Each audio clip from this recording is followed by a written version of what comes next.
livro de Hebreus, capítulo 11, verso número 6.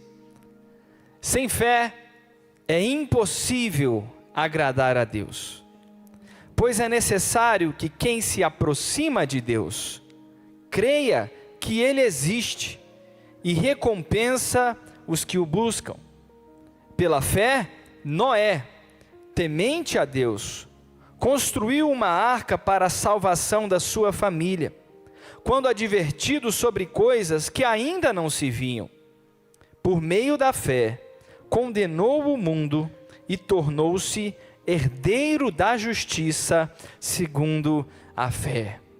Noé é listado aqui na galeria, Na galeria de homens e mulheres de fé que alcançaram causas extraordinárias, situações extremas, grandes vitórias, grandes livramentos. E logo após o autor de Hebreus dizer que sem fé é impossível agradar a Deus, porque é necessário que ao nos aproximarmos de Deus, nós creiamos que Ele existe e que Ele é galardoador de quem o busca. Logo na sequência ele cita Noé. Noé foi um homem que viveu numa geração extremamente corrupta. Noé foi um homem que viveu numa geração que chegou ao ponto que Deus falou: olha, a solução aqui vai ser começar de novo. Nós sabemos da história do dilúvio. E apesar de viver numa geração, numa sociedade tão distante de Deus, quando nós falamos de Noé, tantos e tantos anos depois, nós falamos da fé de Noé, de um homem que escolheu andar com Deus. Quando nós vamos ao livro de Gênesis, fala que Noé, ele andava com Deus. Isso nos ensina, irmãos, que é possível andar com Deus, seja qual for a sociedade em que nós estejamos. Algumas vezes o coração do homem tenta justificar algumas situações, não, mas é porque eu não vim de um lar cristão, ou no ambiente do meu trabalho, a situação é muito pesada, é muito difícil. Creio que não é mais difícil do que o contexto em que Noé estava. E mesmo assim, ele decidiu andar com Deus. É possível andarmos com Deus, até num mundo caído, numa geração distante de Deus.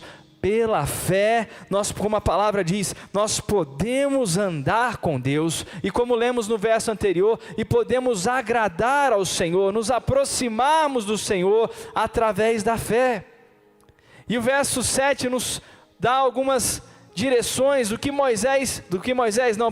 Noé fez. Como nós lemos, fala Noé quando divinamente instruído, ou quando avisado por Deus. Noé foi avisado por Deus, ele foi alertado por Deus, que algo estava por vir. E nós temos várias expressões, lembretes de Deus para a nossa vida.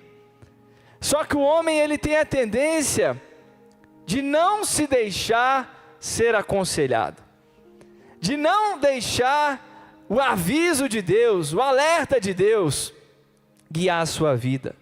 Noé, quando foi avisado e quando ele foi alertado, ele deu ouvidos. A fé de Noé, antes de sair construindo qualquer coisa, foi a fé de alguém que estava atento ao que Deus estava falando para aquela geração. Quem está entendendo diz amém. A fé vem pelo quê? Pelo ouvir. E o ouvir da palavra de Deus. Algumas vezes a gente associa a fé a já sair fazendo alguma coisa, entre aspas, ousada, corajosa, e de fato tem essa parte da fé, e Noé vai viver ela daqui a pouco. Mas a primeira coisa que Noé fez foi: eu preciso ouvir o que Deus está me avisando. Eu preciso ouvir. E nós vivemos em dias maus. Nós vivemos em dias em que, da mesma forma, as pessoas não querem ser avisadas por o Senhor, tem aversão à palavra do Senhor, tem aversão a qualquer programação cristã, Quantas pessoas têm uma aversão até inexplicável, a um programa cristão, a uma música cristã? Eu não quero.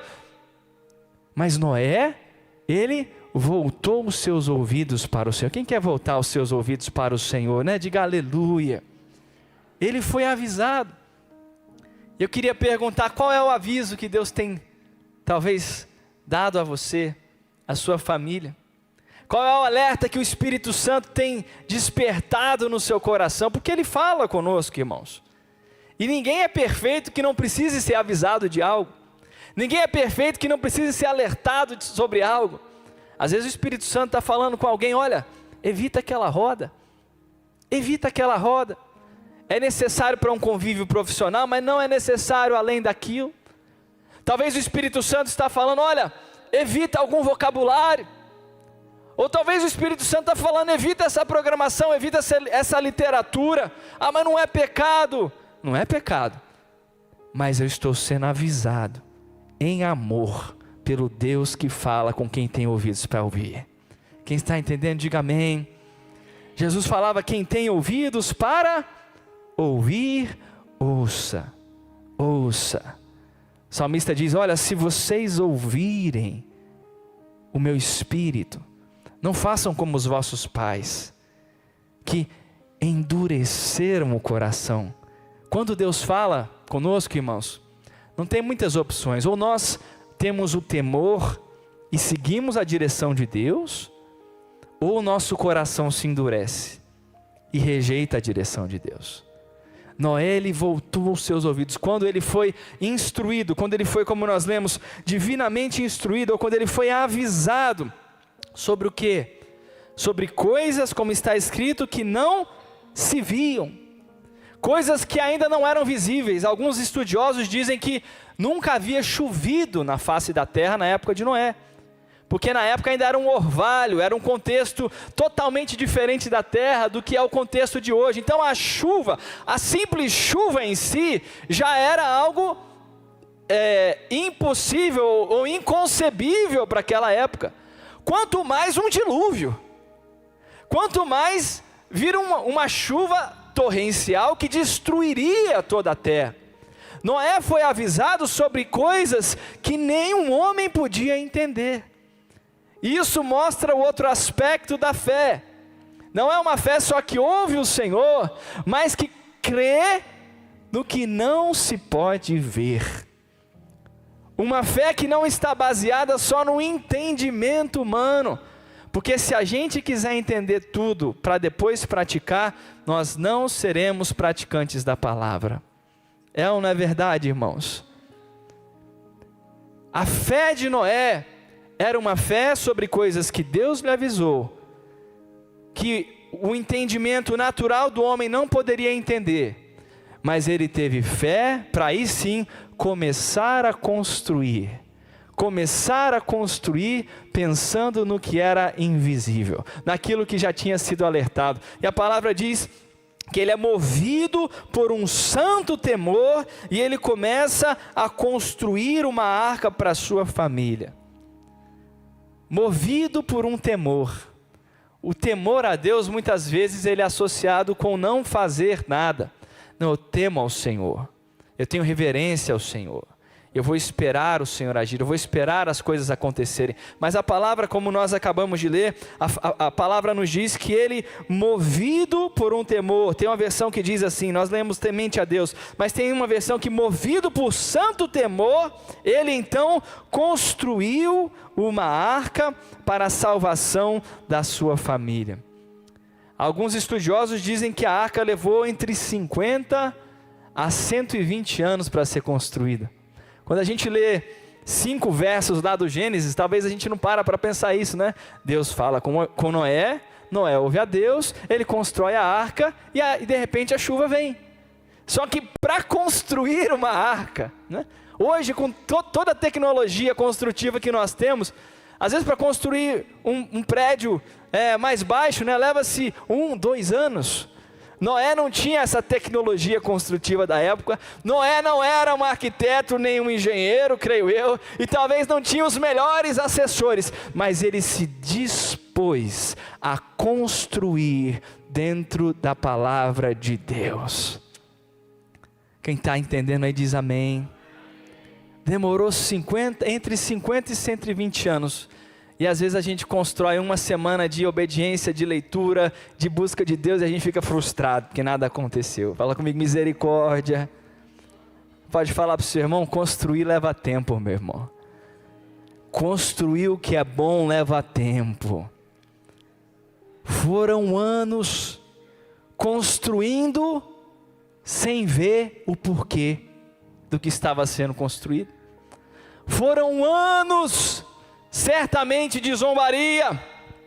Foram anos em que um período do dia, ele, a palavra diz que a sua família junto ali, estavam envolvidos numa atividade, enquanto outros estavam fazendo coisas aparentemente mais legais. Mas ele decidiu construir, e a palavra é muito clara, uma arca para a salvação da sua família. A fé de Noé era uma fé para a salvação e não para a destruição. E para a salvação não só de si, mas para a salvação da sua família. Quem quer ter essa mesma fé para a salvação e não para a perdição, mas para a salvação da sua descendência, de toda a sua casa, diga aleluia. Agora Noé não ficava só orando pela sua casa, ele decidiu construir, e ele buscou envolver a sua casa na construção de uma arca. Nem sempre é fácil a gente construir, às vezes é mais difícil ainda envolver os outros, mas não desista, meu irmão, porque a tua fé é para a salvação da sua família. 50, 60, não sei quantos anos, mas muitos anos, construindo algo que aparentemente era feio, que não devia ter muita beleza naquela arca, construindo algo que seria cheio de animal, teria um cheiro insuportável, que balançaria, que ele não teria controle para onde aquilo iria, mas ele tinha fé para obedecer e para construir, e nós precisamos ter a mesma fé, que é a fé para congregar, que é a fé para dizer não para o pecado, que é a fé para dizer não para as coisas que não convêm, que é a fé para ser um exemplo, porque isso está construindo uma arca para a nossa casa. Quando a chuva veio de repente, cada pedacinho daquela arca fez sentido. Quando o dilúvio começou, cada pedacinho fez sentido, né? Talvez hoje você tenha alguns passos de fé que parecem não ter sentido nenhum. Está fazendo diferença nenhuma, Deus. Está fazendo, minha descendência não está com as costas voltadas para o Senhor, esse testemunho não muda nada, eu só sou fruto de zombaria ali naquele ambiente profissional. Você está construindo uma arca, no tempo de Deus fará a diferença. E pelo testemunho de Noé, ele condenou uma atitude errada. Noé não condenou a atitude errada apontando o dedo ou julgando, foi a obediência de Noé. Às vezes a gente quer resolver as coisas na carne, né? A gente vê a coisa errada e quer resolver com um erro diferente. Fala comigo, misericórdia. Mas é a nossa obediência à palavra de Deus, é o testemunho de vida que condena, que expõe o que não agrada a Deus. Isso nos dá uma herança de justiça pela fé. Noé foi alguém que construiu uma arca para a sua família. Meu irmão, eu quero te encorajar nessa noite, persevera na palavra de Deus, porque tem uma arca que sua família vai entrar com você em nome de Jesus. O mundo jaz no maligno, é verdade, mas nós temos a proteção do sangue de Jesus. Noé construiu uma arca envolvendo a sua família, e depois, nós não vamos ler agora, mas você pode ir para o livro de Gênesis depois. A palavra diz que vem dilúvio, tanta coisa passando lá dentro. Talvez você está que nem Noé, né? Para cá, para lá, eu vou dormir, não consigo dormir. Aí, tanta coisa lá dentro daquela arca, né? Estamos salvos, estamos seguros, mas balança que balança. E é desconfortável de vez em quando. Mas um dia a chuva para, toda a tempestade acaba, até o dilúvio mais difícil da sua vida, ele vai ter um fim em nome de Jesus. É difícil a gente imaginar isso quando a gente está no meio da tempestade. Noé mandou algumas aves, cheio, na expectativa de que teria alguma coisa nova, né? E a ave voltava porque não achava onde pousar, não trazia nada no bico porque não tinha folha para tirar de nenhuma árvore, estava tudo coberto, até que um dia volta com um pouquinho de esperança. Eu quero declarar sobre a sua vida em nome de Jesus, que o Espírito Santo renove a esperança, ainda que seja com um pequeno sinal, mas que no meio dessa tempestade, a sua janela que se abre para Deus, que ela traga esperança para a sua vida em nome de Jesus. Aí chega um dia que Deus fala: Noé, abre a porta da arca, é hora de descer. É fácil para a gente ler isso aqui em 10 versículos, imagina você depois de muitos dias. Primeira coisa que passa na cabeça de Noé, creio eu, é: será que essa chuva acabou mesmo? Se eu abrir a arca e colocar meu pé lá fora, quem garante que não vai acontecer de novo? Quem concorda que é uma pergunta razoável, né?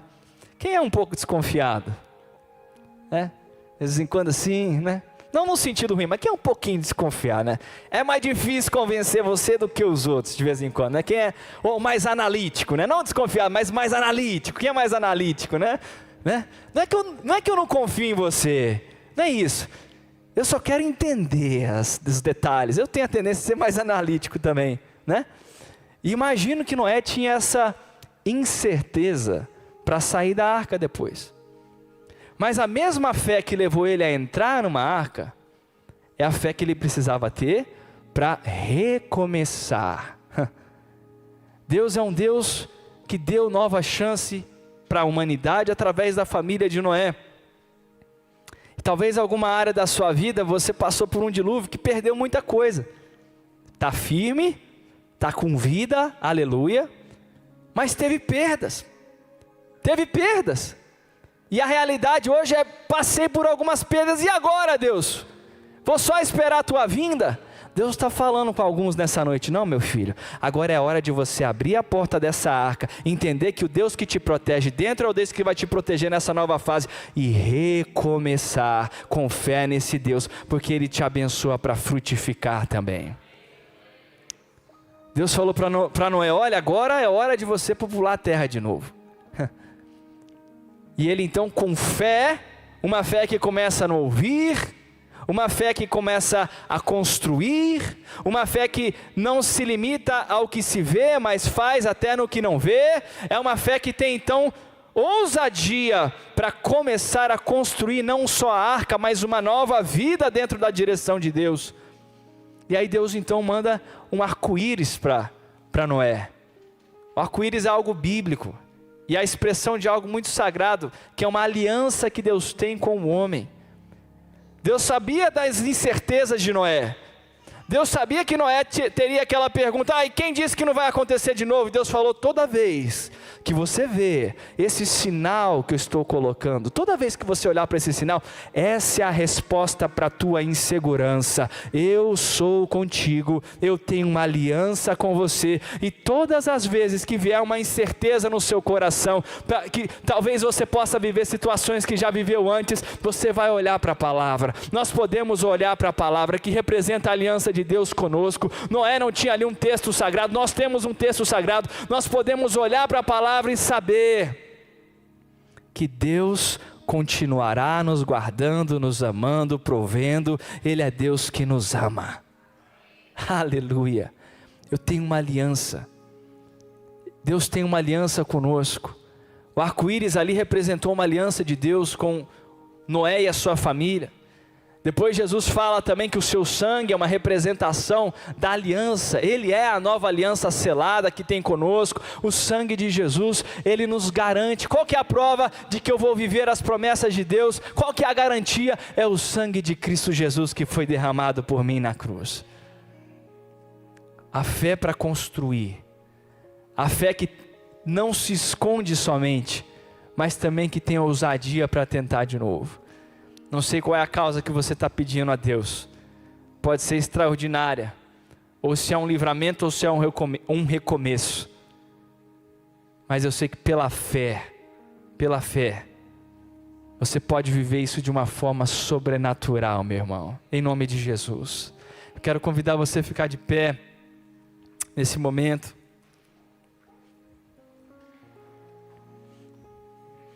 A fé de Noé abençoou a sua família.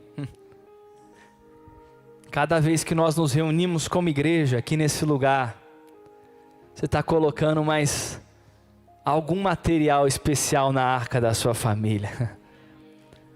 Tem alguma vedação especial ali. E quando a arca estiver pesada, estiver difícil lá, abre a sua janela para Deus mais uma vez. Fala: Senhor, que essa pomba que representa o Teu Espírito, que o Teu Espírito traga esperança para essa causa. Que o Teu Espírito... fecha os seus olhos, meu irmão. Espírito Santo de Deus está renovando esperança nessa noite aqui. Para causas difíceis, causas extraordinárias. Onde você está agora, fala para Deus. Fala: Senhor, eu estou abrindo essa janela mais uma vez. Eu peço que o Teu Espírito possa fortalecer, possa encorajar, o mesmo Espírito que avisa, o mesmo Espírito que alerta, o mesmo Espírito que instrui, é o Espírito que renova a esperança, que renova a chama da esperança. Senhor, nessa noite nós Te pedimos que o Senhor possa nos guiar mais uma vez, Pai, nos guiar numa sociedade tão difícil. Clamamos pela Tua misericórdia sobre a nossa casa, clamamos pela Tua misericórdia sobre Brasília, sobre o Brasil. Pai, nós clamamos pela Tua mão de poder, pela Tua graça, pela Tua misericórdia, que o Senhor possa liberar causas extraordinárias nessa noite, que o Senhor possa levar cada irmão e cada irmã a viverem a promessa do Senhor e testemunharem da aliança que o Senhor tem conosco, uma aliança eterna, uma aliança que não é quebrada, meu Pai. Nós Te pedimos em nome de Jesus e declaramos a Tua bênção nessa noite. Amém e amém.